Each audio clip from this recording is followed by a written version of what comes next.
Hey, what's up, guys? Welcome back to the channel.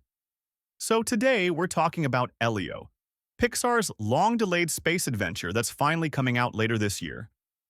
But here's the weird thing, Pixar just dropped a new trailer for it, and it feels like a completely different movie than the one they first announced back in 2023. And I mean completely different. New tone, new characters, whole scenes changed.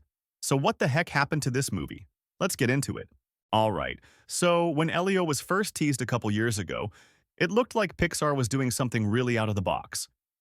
The tone was darker, kind of mysterious, almost like a sci-fi horror.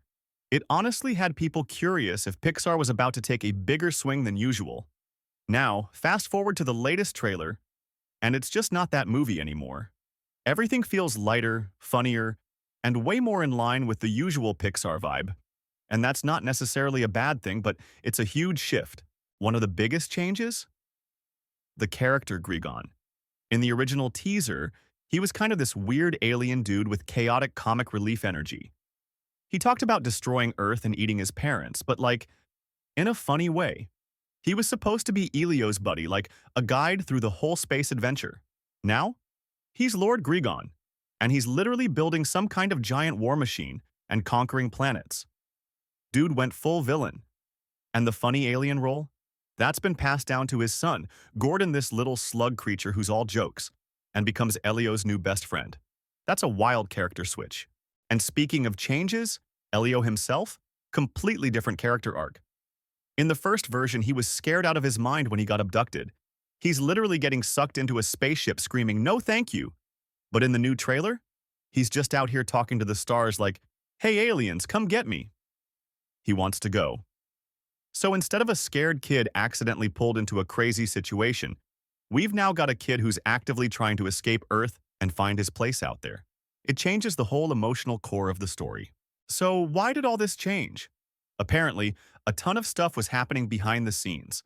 The original creative team got switched out, and Pixar brought in some big names like Domi Shai and Adrian Molina, people who've worked on stuff like Turning Red and Coco, which explains a lot.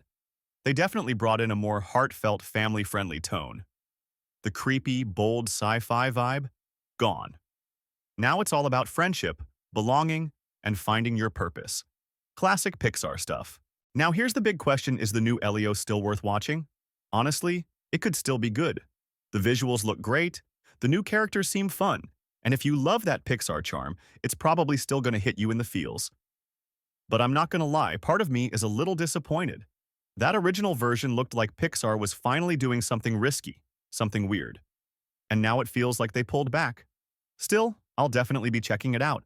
Anyway, what do you guys think? Are you into this new direction for Elio? Or do you wish they'd stuck with the darker, more original tone? Let me know in the comments. Don't forget to hit like if you enjoyed this breakdown, subscribe if you haven't already, and I'll catch you in the next one. Peace.